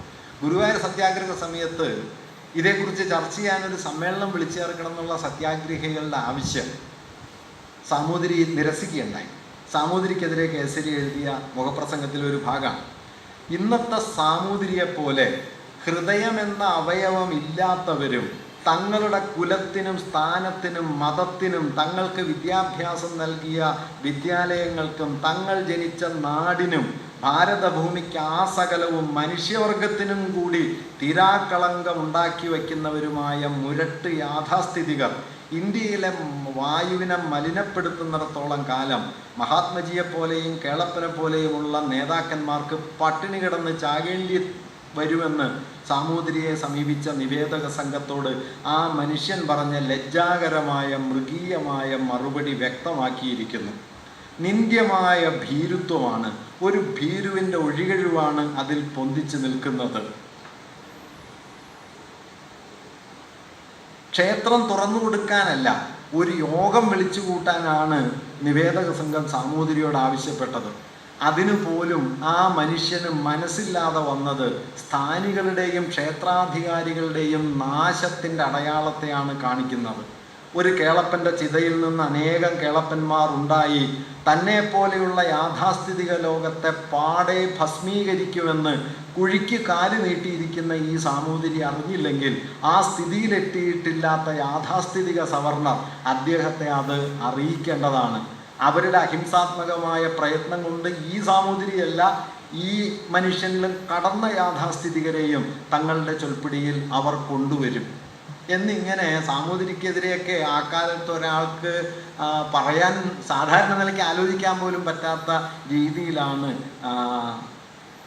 കേസരി മുഖപ്രസംഗം എഴുതുന്നത്. അതുപോലെ 1933 ഒക്ടോബർ 4 ഞാൻ നേരത്തെ പറഞ്ഞ നായർ സമ്മേളനം എന്ന ശീർഷകത്തിൽ കേസരി എഴുതിയ മുഖപ്രസംഗം, അത് പെൻഷൻ പറ്റിയ ഉദ്യോഗസ്ഥന്മാരുടെ ഒരു യാഥാസ്ഥിതിക സംഘമായിട്ട് മാറി അത് അപമാനകരമായൊരു നിലയിലേക്ക് എത്തി എന്നെല്ലാം പറഞ്ഞിട്ട് കേസരി അവിടെ കൗതുകമുള്ളൊരു നിരീക്ഷണം കൂടി പറയുന്നുണ്ട്. ഇന്നത്തെ നിലക്ക് വലിയ പ്രാധാന്യമുള്ളൊരു കാര്യമാണ്. കേസരി അവിടെ പറയുന്നത്, സകല വർഗക്കാരും നായന്മാരുടെ ശത്രുക്കളാണെന്നും അതിനാൽ ആസന്നമായ അവരുടെ ഒരു ആക്രമണത്തെ പ്രതീക്ഷിച്ച് നായന്മാരെല്ലാം സ്വയരക്ഷയ്ക്ക് വേണ്ട മാർഗങ്ങൾ നേടണമെന്നും സമ്മേളനാധ്യക്ഷൻ പ്രക്ഷോഭകരമായ രീതിയിൽ പ്രസംഗിച്ചത് വാസ്തവസ്ഥിതിക്ക് യോജിക്കുന്നതല്ല. നായന്മാരിലും ക്രിസ്ത്യാനികളിലും ഈഴവരിലും മുസ്ലിങ്ങളിലുമുള്ള തൊഴിലാളികളും കൂലിവേലക്കാരും ചെറുകർഷകരും ഒരേപോലെ രാഷ്ട്രീയവും സാമ്പത്തികവുമായ സങ്കടങ്ങളും മർദ്ദനങ്ങളും അനുഭവിക്കുന്നുണ്ട്. അവർക്ക് തമ്മിൽ ഒരു വൈരവും ഇല്ല. ഇത്തരം പ്രസംഗങ്ങൾ അടുത്ത കാലത്തെങ്ങും രാജ്യത്തിൽ മതമൈത്രി സ്ഥാപിക്കുന്നതിന് സാധ്യമല്ലാത്ത പരിതസ്ഥിതി ഉണ്ടാക്കുന്നതാണ്.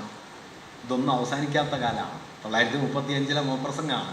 നമുക്ക് 2021 പള്ളിയിൽ ലവ് ജിഹാദും ഇതുപോലുള്ള സംഗതികളും ഒക്കെ എത്ര വേണമെങ്കിലും കേൾക്കാനായിട്ടും കഴിയും. ഇതുപോലെ മറ്റൊരു പ്രധാനപ്പെട്ട മുഖപ്രസംഗം 1935 ഏപ്രിൽ 3 വധശിക്ഷയ്ക്കെതിരെ എഴുതിയതാണ്. ഇന്നും കേരളത്തിലോ ഇന്ത്യയിലോ വധശിക്ഷ തെറ്റാണ് എന്ന് ഉറപ്പിച്ച് പറയാൻ കഴിയുന്നവർ എത്രയോ കുറവാണ്. 35 കേസരി അത് തിരുവാങ്കൂറിലെ സ്ത്രീകളെ വധശിക്ഷയിൽ നിന്ന് ഒഴിവാക്കണമെന്നാവശ്യപ്പെട്ടൊരു പ്രമേയം നിയമസഭയിൽ വന്നു. അതേക്കുറിച്ചാണ് കേസരി എഴുതുന്നത്. ഇപ്പോൾ കേസരി പറഞ്ഞത്, ശിക്ഷ എന്ന് പറയുന്നത് എന്താണ്? ശിക്ഷയുടെ താല്പര്യം എന്താണ്? 3 തരത്തിലുള്ള താല്പര്യങ്ങൾ ശിക്ഷയിലുണ്ടാവാം. ഒന്നുകിൽ അത് പ്രതികാരമാകും, അല്ലെങ്കിൽ അത് നഷ്ടപരിഹാരം, നിവാരകം ആയിരിക്കും, അല്ലെങ്കിൽ അത് പരിഷ്കരണമായിരിക്കും, ദോഷപരിഹാരമായിരിക്കും. പ്രാകൃത സമൂഹങ്ങളിലും പ്രാചീന സമുദായങ്ങളിലും ശിക്ഷയുടെ താല്പര്യം പ്രതികാരമാണ്. കട്ടവൻ്റെ കൈവെട്ടുക, കൊന്നവനെ കൊല്ലുക എന്നതൊക്കെ പ്രതികാരമാണ്. അതൊരു ആധുനിക സമൂഹത്തിന് യോജിച്ച കാര്യമേ അല്ല. നഷ്ടപരിഹാരം എന്ന് പറയുന്നത് ഒരു കുറ്റമുണ്ടാകുന്നത് കുറ്റം ചെയ്ത വ്യക്തിയിൽ നിന്ന് കുറ്റമുളവാക്കിയ നഷ്ടം പരിഹരിക്കുക, നിവാരകം ആയ ശിക്ഷ നൽകുക എന്ന നിലയിലുള്ള ശിക്ഷയിലുള്ള തകരാറായിട്ട് കേസരി പറയുന്നത് കുറ്റങ്ങൾ മനുഷ്യർ ചെയ്യുന്നത് സാമൂഹികവും സാമുദായികവുമായ സമ്മർദ്ദങ്ങൾ കൊണ്ടായിരിക്കും. അപ്പോൾ സാമൂഹികവും സാമുദായികവുമായ സമ്മർദ്ദങ്ങൾ കൊണ്ട് ഒരാൾ കുറ്റം ചെയ്താൽ അയാളിൽ നിന്ന് നഷ്ടപരിഹാരം ആവശ്യപ്പെടുന്നത് തൻ്റെ കുറ്റത്തിന് മറ്റാരെങ്കിലും പരിഹാരം നൽകണം എന്ന സമുദായത്തിൻ്റെ വാദമാണ്. ഇതാണ് കേസരിയുടെ പൊസിഷൻ. സമുദായ ജീർണത കൊണ്ട് ഒരാൾ കുറ്റവാളിയായിത്തീരുന്നു, അയാളെ നിന്ന് നഷ്ടം വാങ്ങുന്നത് വാസ്തവത്തിൽ ആ സമുദായം സ്വന്തം കുറ്റത്തെ മറച്ചു പിടിച്ച് മറ്റൊരാളിൽ നിന്ന് പരിഹാരം വാങ്ങുന്ന ഏർപ്പാടാണ്. അതൊരു പരിഷ്കൃത സമൂഹത്തിന് പറ്റുന്നതല്ല. മൂന്നാമത്തേത് കുറ്റത്തിലേക്കുള്ള പ്രേരണകളിൽ നിന്ന് ഒഴിവാക്കുകയും കുറ്റവാസനയെ പരിഹരിക്കാനുള്ള ശ്രമങ്ങൾ നടത്തുകയും ചെയ്യുക എന്ന ദോഷപരിഹാരമാണ് ആധുനികമായ ശിക്ഷയുടെ അടിസ്ഥാനമാകേണ്ടത്. ആ ദോഷപരിഹാര തത്വം മുൻനിർത്തി നോക്കിക്കഴിഞ്ഞാൽ വധശിക്ഷ ഒരു നിലയ്ക്കും സ്വീകാര്യമല്ല. കാരണം വധശിക്ഷ കുറ്റവാളിയുടെ ദോഷം പരിഹരിക്കുകയല്ല, കുറ്റവാളിയെ ഇല്ലാതാക്കുകയാണ്. വധശിക്ഷ കുറ്റകൃത്യത്തെ സംബന്ധിക്കുന്ന ആധുനികമായൊരു കാഴ്ചപ്പാടിന് ഒരിക്കലും നിരക്കുന്നതല്ല. അതുകൊണ്ട് മാത്രമല്ല, ഒരാളെ കൊന്നുകളയുന്നതോടെ അയാളുടെ ദോഷപരിഹാരത്തിനുള്ള എല്ലാ സാധ്യതയും നിങ്ങൾ അടച്ചു കളയുകയാണ് ചെയ്യുന്നത്. അതുകൊണ്ട് കുറ്റപരിഹാരത്തിൻ്റെ സാധ്യതകളെ ഇല്ലാതാക്കുന്ന ഒരു കുറ്റകൃത്യമാണ് വധശിക്ഷ. ഇതാണ് കേസരിയുടെ വാദം. വധശിക്ഷ ഒരു ശിക്ഷയല്ല, വധശിക്ഷ ഒരു കുറ്റകൃത്യമാണ് എന്ന നിലയിൽ സ്ഥാപിച്ചുകൊണ്ടാണ് കേസരി ആ ലേഖനം എഴുതിയിട്ടുള്ളത്.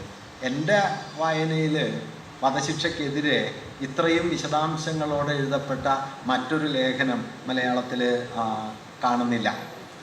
എന്തായാലും ഇങ്ങനെ പല വിഷയങ്ങൾ 1935 മെയ് 15 എഴുതിയ മുഖപ്രസംഗത്തിൽ കേസരി പറയുന്ന 2 കാര്യങ്ങൾ.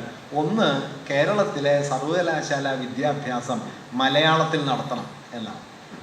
1935 ഇപ്പോഴും പ്രമേയം പാസ്സായിട്ടില്ല.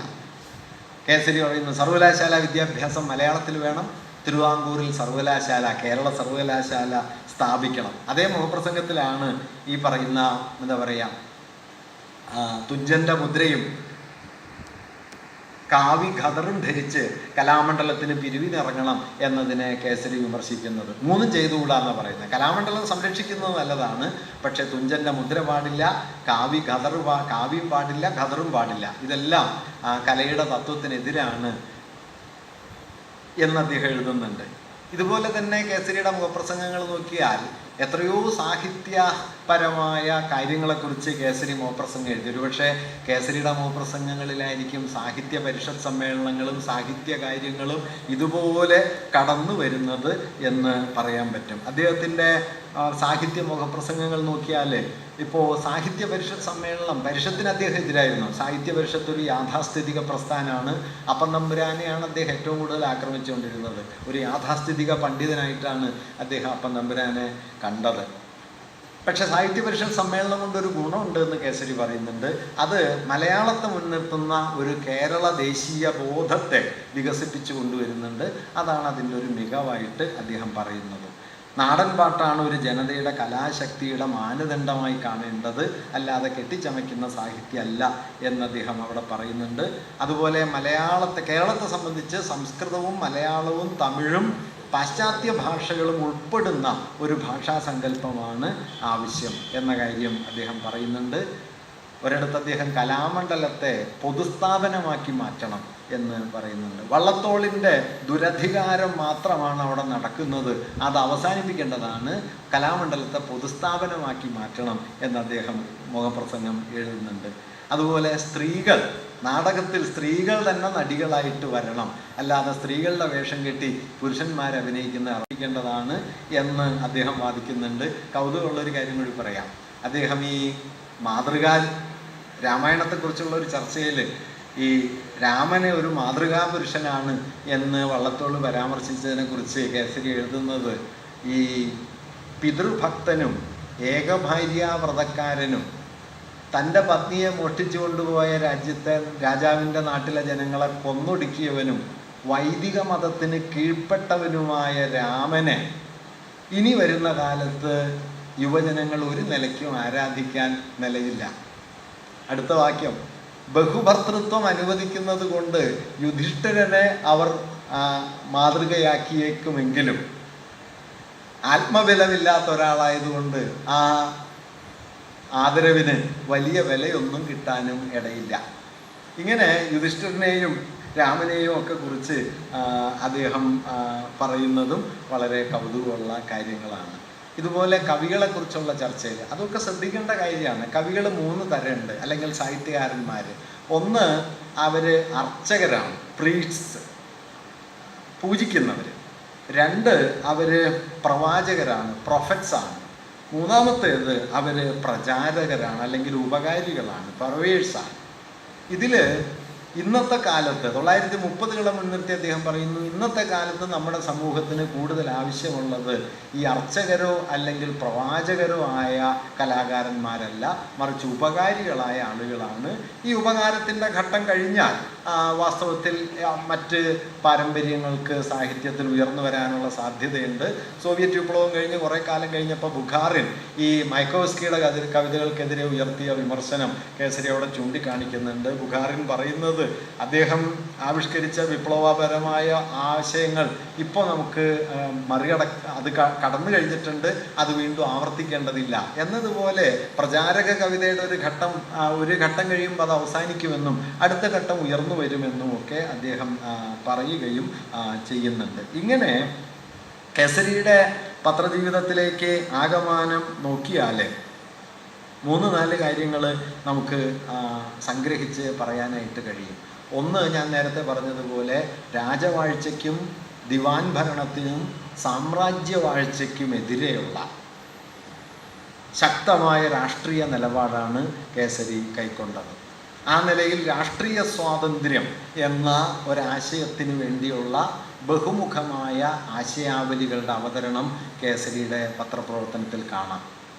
എന്നാൽ അതേസമയം തന്നെ ഇന്ത്യയെപ്പോലൊരു സമൂഹത്തിൽ സ്വാതന്ത്ര്യമെന്നത് സാക്ഷാത്കൃതമാകുന്നത് രാഷ്ട്രീയ സ്വാതന്ത്ര്യം കൊണ്ട് മാത്രമല്ല, സാമൂഹിക സ്വാതന്ത്ര്യം കൊണ്ടുകൂടിയാണ് എന്ന നിശിതമായ ബോധം അദ്ദേഹത്തിനുണ്ടായിരുന്നു.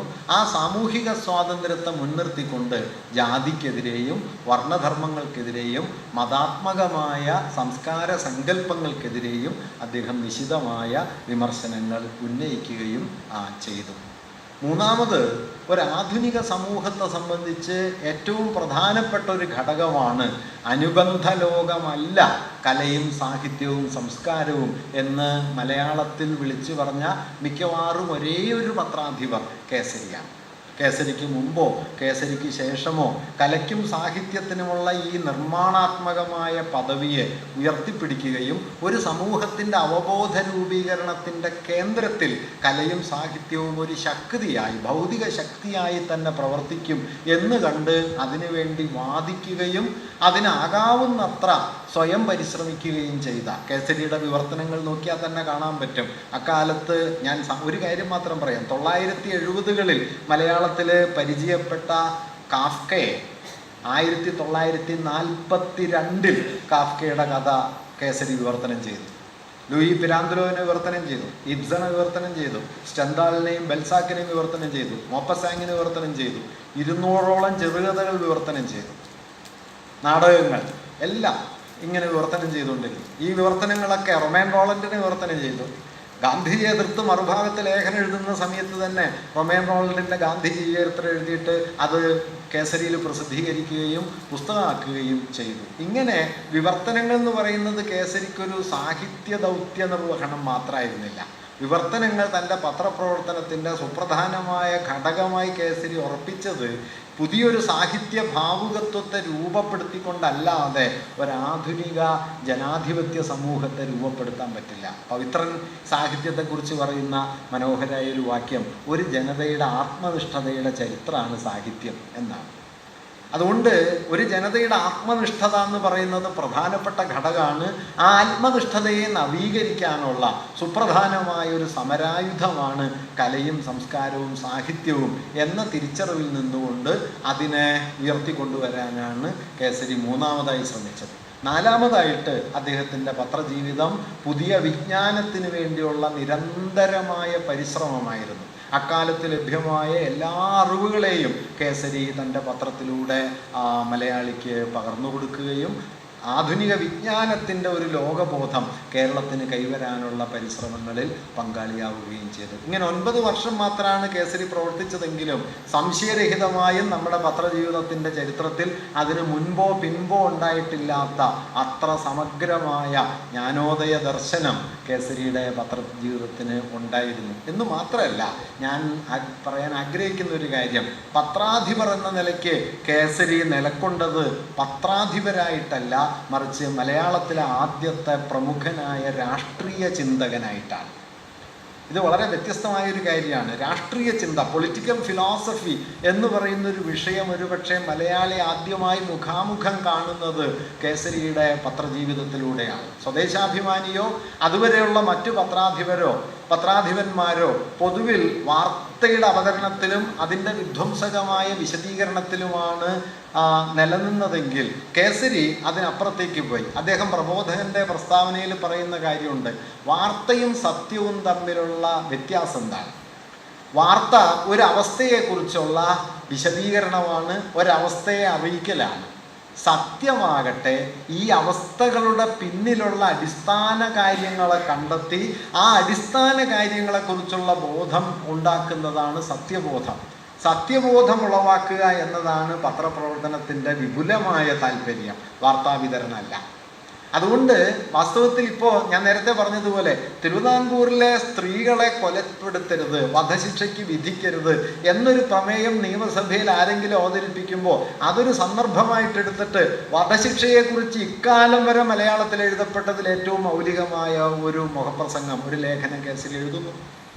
അല്ലെങ്കിൽ ബഹുഭാര്യാത്വം ഒഴിവാക്കണം, അതിനുള്ള ബഹുഭാര്യാത്വത്തിന് ശിക്ഷ ഒഴിവാക്കണം എന്ന ഒരു പ്രമേയം നിയമസഭയിൽ വരുമ്പോൾ ആ നിയമസഭാ പ്രമേയത്തെ മുൻനിർത്തി കുടുംബത്തെയും വിവാഹ എന്ന സ്ഥാപനത്തെയും ലൈംഗികതയെയും കുറിച്ചുള്ള അതിവിപുലമായ ഒരു ചർച്ചാമണ്ഡലം കേസരി തുറന്നു വയ്ക്കുന്നു. ഇത് നമ്മുടെ പത്രാധിപ ജീവിതത്തിൽ പൊതുവെ കാണാവുന്നതല്ല, ഉള്ളതിൻ്റെ വിവരണമല്ല, ഉള്ളതിൽ നിന്ന് തുടങ്ങി ആ വിഷയത്തെ മറ്റൊരു വിധാനത്തിലേക്ക് ഉയർത്താൻ പോന്ന മട്ടിൽ ഒരു പുതിയ രാഷ്ട്രീയ വീക്ഷണത്തെ, ഒരു രാഷ്ട്രീയ ദർശനത്തെ തൻ്റെ പത്രപ്രവർത്തനത്തിലൂടെ കേസരി നിരന്തരം ഉയർത്തിക്കൊണ്ടുവന്നു. ഒപ്പം തന്നെ രാജവാഴ്ചക്കെതിരായ നിശിതമായ വിമർശനങ്ങൾ, ജനാധിപത്യത്തിന് വേണ്ടിയുള്ള വാദങ്ങൾ, ഞാൻ നേരത്തെ പറഞ്ഞതുപോലെ ബാങ്കുകളുടെ ദേശസാൽക്കരണം, ഭൂമി പിടിച്ചെടുത്ത് വിതരണം ചെയ്യൽ, ഗ്രന്ഥാലയങ്ങൾക്ക് ഗ്രാൻഡ് നൽകൽ, അല്ലെങ്കിൽ സ്ത്രീകളുടെ ഗർഭനിയന്ത്രണത്തിന് വേണ്ടിയുള്ള പരിശ്രമങ്ങൾ, ഇതൊക്കെ മറുഭാഗത്തും കേസരി അവതരിപ്പിക്കുകയും ചെയ്തു. ഇങ്ങനെ ഒരു പത്രാധിപരെന്ന നിലയ്ക്ക് കേസരി ചെയ്യുന്നൊരു കാര്യം മലയാളത്തിലെ ആദ്യത്തെ രാഷ്ട്രീയ ചിന്തകൻ്റെ അവതരണം കൂടിയായിട്ടാണ്. ഈ രാഷ്ട്രീയ ചിന്ത ഞാൻ തുടക്കത്തിൽ പറഞ്ഞതുപോലെ അദ്ദേഹം ആധുനികതയുടെയും ജ്ഞാനോദയത്തിൻ്റെയും മൂല്യങ്ങൾ മലയാളത്തിൽ ഉറപ്പിച്ചെടുക്കാനുള്ള വലിയ പരിശ്രമം എന്ന നിലയിൽ കൂടിയാണ് നടത്തിയത്. ആ നിലയിലും കേസരി മനസ്സിലാക്കപ്പെട്ടോ എന്ന് സംശയമാണ്. കാരണം ഇപ്പോൾ സോവിയറ്റ് റഷ്യയിലെ സ്ത്രീകളുടെ സ്വാതന്ത്ര്യത്തെക്കുറിച്ച് പറയുന്ന സമയത്ത് കേസരി പറയുന്നൊരു കാര്യം, ഈ സ്ത്രീ പുരുഷ സമത്വം എന്നത് സോവിയറ്റ് റഷ്യയിൽ നടപ്പിലായിട്ടുണ്ടെങ്കിലും സ്ത്രീകൾക്ക് മേലുള്ള ലൈംഗികമായ ഉടമാധികാരത്തെ ഇല്ലാതാക്കുക എന്നത് അവിടെ ഇല്ലാതാക്കിയിട്ടില്ല. അതുകൂടി ഇല്ലാതാകാതെ വാസ്തവത്തിൽ സ്ത്രീ പുരുഷ സമത്വം സാധ്യമല്ല. അതുകൊണ്ട് ദാമ്പത്യത്തിനകത്ത് നിലനിൽക്കുന്ന ലൈംഗികമായ ഉടമാവകാശങ്ങളെ കൂടി ഇല്ലാതാക്കുക എന്നത് സ്ത്രീ പുരുഷ സമത്വത്തിൻ്റെ പ്രധാനപ്പെട്ട ഒരു മാർഗമാണ്. അതുകൂടി നിറവേറ്റുന്നുണ്ട്. അക്കാര്യത്തിൽ സോവിയറ്റ് യൂണിയനിലെ കമ്മ്യൂണിസ്റ്റുകാർ വാസ്തവത്തിൽ ബൂർഷ്വാ മൂല്യങ്ങളിലാണ് നിലകൊള്ളുന്നത് എന്ന് അന്ന് തന്നെ കേസരി വിമർശനം ഉന്നയിക്കുകയും ചെയ്യുന്നുണ്ട്. വാസ്തവത്തിൽ കേസരിയുടെ കാഴ്ച ഇവിടെ നിന്ന് നോക്കിക്കഴിഞ്ഞ് കഴിഞ്ഞാൽ ഈ ആധുനികത എന്ന് പറയുന്നതിന് കേസരി അതിൻ്റെ ഉള്ളിലെ സമസ്ത വൈരുദ്ധ്യങ്ങളിലും കാണാൻ ശ്രമിക്കുന്നത് നമുക്ക് കാണാൻ പറ്റും. അതുകൊണ്ടാണ് ലൈംഗികതയെക്കുറിച്ചോ സ്ത്രീ സ്വാതന്ത്ര്യത്തെക്കുറിച്ചോ അല്ലെങ്കിൽ ഇനി നമ്മൾ ചർച്ച ചെയ്യുന്ന സമയത്ത് വരുന്ന ദേശീയതയ്ക്കെതിരെ, ദേശീയത എന്ന ആശയത്തെ നിശിതമായിട്ട് വിമർശിക്കുന്ന ഒരാളാണ് കേസരി. അദ്ദേഹം ദേശീയ സ്വാതന്ത്ര്യ സമരത്തെ പിന്തുണയ്ക്കുന്നുണ്ട്, ഗാന്ധിജിയെ പിന്തുണയ്ക്കുന്നുണ്ട്.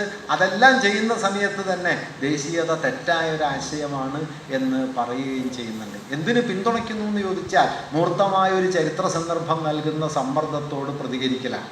എന്തിന് എതിർക്കുന്നു, വിമർശിക്കുന്നു എന്ന് ചോദിച്ചാൽ ഒരാശയം എന്ന നിലയ്ക്ക് ദേശീയത വിഭാജകമാണ്, അത് സമൂഹത്തെ മുമ്പോട്ട് കൊണ്ടുപോകുന്നതല്ല എന്ന ബോധ്യത്തിലാണ്. ഇങ്ങനെ സ്വീകരിക്കുകയും വിമർശിക്കുകയും ചെയ്തുകൊണ്ട് ഗാന്ധിജിയെ പ്രകീർത്തിക്കുകയും ഗാന്ധിയെ എതിർക്കുകയും ചെയ്ത് എഴുത്തച്ഛനെ ആദരിക്കുകയും എഴുത്തച്ഛൻ്റെ കവിതയുടെ മതബോധത്തെ വിമർശിക്കുകയും ചെയ്ത് ചരിത്രത്തിൻ്റെ വൈരുദ്ധ്യങ്ങൾക്കുള്ളിൽ സ്വയം നിലയുറപ്പിക്കുന്ന ഒരു പത്രാധിപരെ, ഒരു രാഷ്ട്രീയ ചിന്തകനെ നമുക്ക് കേസരിയുടെ പത്രാധിപ ജീവിതത്തിൽ കാണാനായിട്ട് കഴിയും.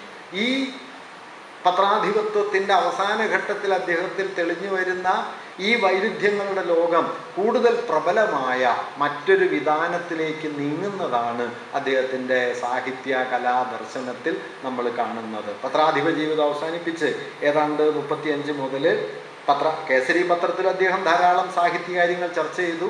പക്ഷെ അതിനുശേഷമുള്ള കാലം അദ്ദേഹം വളരെ കൂടുതൽ സാഹിത്യകലാ വിചാരങ്ങളിലേക്ക് നീങ്ങുകയും ഒരുപക്ഷെ മലയാളിയുടെ സാഹിത്യാസ്വാദനത്തിന് ഇപ്പോഴും ഉൾക്കൊള്ളാൻ പറ്റിയിട്ടില്ലാത്ത നിരവധിയായ അടിസ്ഥാന തത്വങ്ങൾ കലയെയും സാഹിത്യത്തെയും കുറിച്ച് അവതരിപ്പിക്കുകയും ചെയ്തു. കേസരിയെ അപ്രിയനാക്കിയ സുപ്രധാനമായ ഘടകങ്ങളിലൊന്ന് സാഹിത്യത്തെക്കുറിച്ചുള്ള, കലയെക്കുറിച്ചുള്ള അദ്ദേഹത്തിൻ്റെ വീക്ഷണങ്ങളാണ്.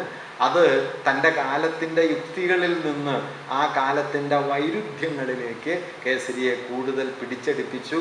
ആ നിലയിൽ അകമ്പനൊക്കെ പറയുന്ന സമകാലികതയിലെ ഇരുട്ടിലേക്കുള്ള കേസരിയുടെ യാത്ര പത്രപ്രവർത്തനത്തിൽ നിന്ന് അല്ല, ഒരുപക്ഷെ സാഹിത്യകലാ വിമർശനത്തിൽ നിന്നാണ് ആരംഭിക്കുന്നത് എന്ന് പറയാം. പത്രപ്രവർത്തനത്തിൽ അദ്ദേഹം ആ കാലത്തിൻ്റെ പ്രകാശങ്ങളെ ഉയർത്തിപ്പിടിക്കാനാണ് ശ്രമിച്ചത്. മറിച്ച് സാഹിത്യകലാ ദർശനത്തിലാകട്ടെ ആ പ്രകാശത്തിന് പിന്നിലെ ഇരുട്ട്, അതിൻ്റെ വിച്ഛേദങ്ങൾ, പിളർപ്പുകൾ, വൈരുദ്ധ്യങ്ങൾ കേസരിയുടെ ആലോചനയിൽ കൂടുതലായിട്ട് തെളിഞ്ഞു വരുന്നത് നമുക്ക് കാണാൻ പറ്റും. ഈ നിലയിൽ പരിണാമത്തിൻ്റെ പടവുകളിലൂടെ കേസരി സഞ്ചരിക്കുകയും ജ്ഞാനോദയ മൂല്യങ്ങളുടെ സംസ്ഥാപകൻ എന്ന ഒന്നാമത്തെ പദവി അദ്ദേഹത്തിൻ്റെ പത്രജീവിതത്തിൻ്റെ ആധാരമായി തീരുകയും ചെയ്തു എന്നാണ് ഞാൻ കരുതുന്നത്.